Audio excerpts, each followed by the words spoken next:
Hello, ladies and gentlemen. I hope you're fine. I'm also okay. I did a video about why James Orengo, the current governor of Siaya, is vehemently opposed to the broad-based government arrangement between President Ruto and Raila Odinga. Now, a lot has happened since.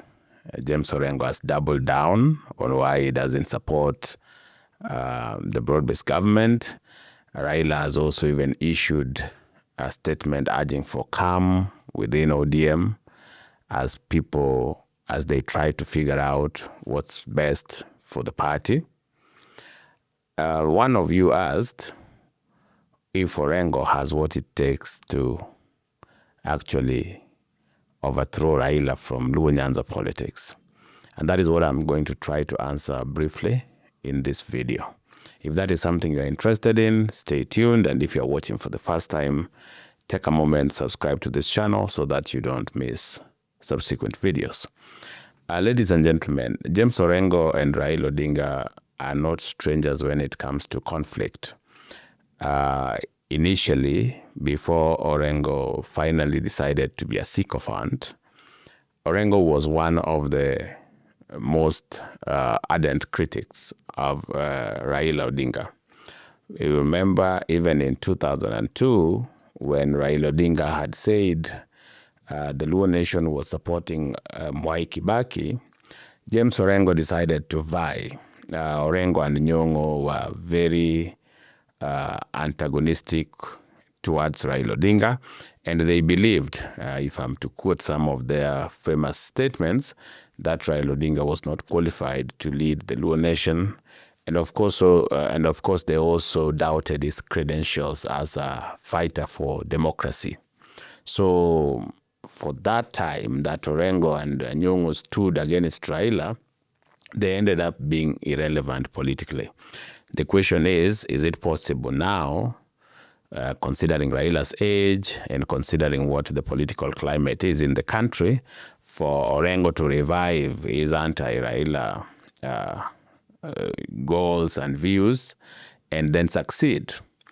I want to say that that would have been very possible if Orengo had maintained his position ever since. You see, I said Orengo was very categorical that Raila Odinga was not the right person to lead, let alone Fort Kenya, but to lead the Luo nation. And he based this on the belief that Raila never believed in democracy and other things. And so if Orengo maintained that all along, which meant that he was going to stay in the cold for a very long time, perhaps people would have taken him seriously and said that, you see, all along, James Orengo has stood for the truth. But that is not the case, ladies and gentlemen. The ugly truth is that when it favors him, Orengo knows how to fold. When it favors him, he knows how to be Raila's sycophant at levels that you couldn't even imagine Orengo would go. It has rewarded him. He has gotten any position he has wanted. And people always just elect him for the sake of going to help Raila at the national level. And so to come now and start preaching about democracy or preaching about opposition politics, people just see a hypocrite. I told you that in politics, you have two options: either be real or be real. And what do I mean?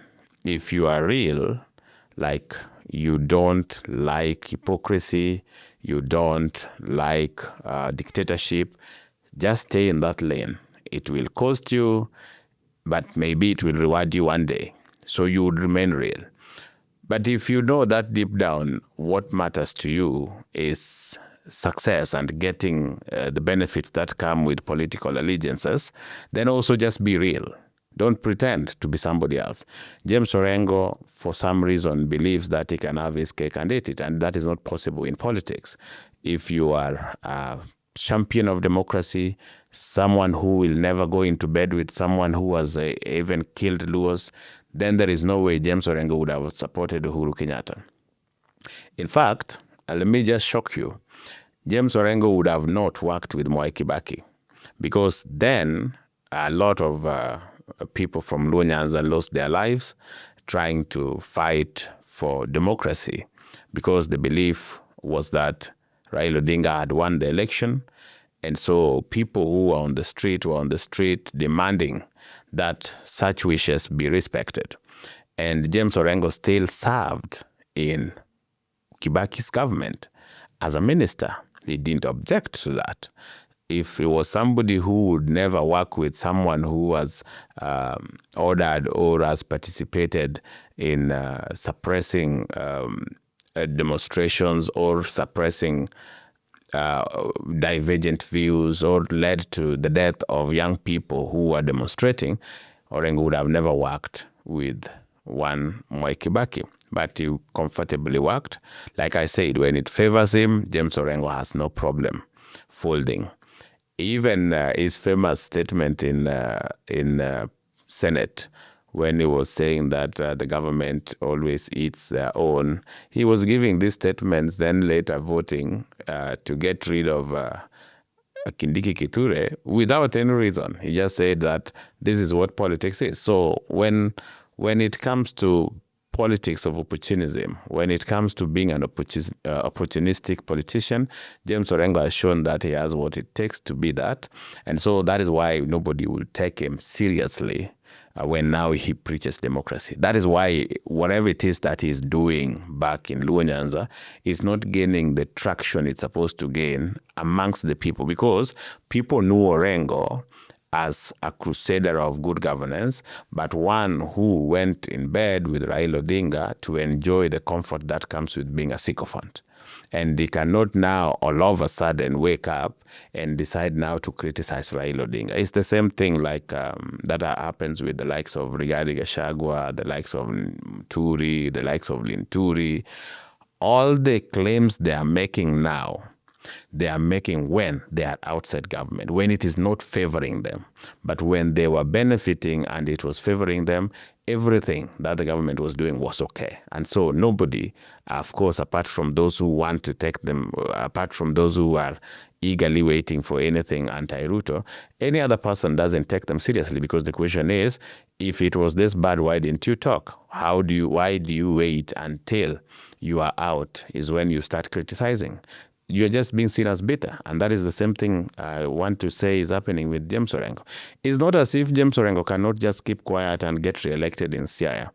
I think that he understands that if Raila Odinga is not on the ballot, it is difficult for him to pull his magic, because mostly he gets elected to go and help Raila.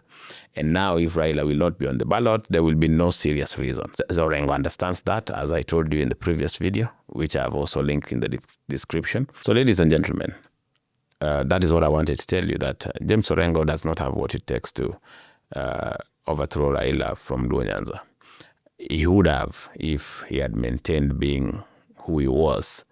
But then he compromised, and now he's just being seen as somebody who is bitter, or even a stooge. Some people even accuse him of working for Rigathi Gachagua, which in Luo Nyanza is a political death sentence.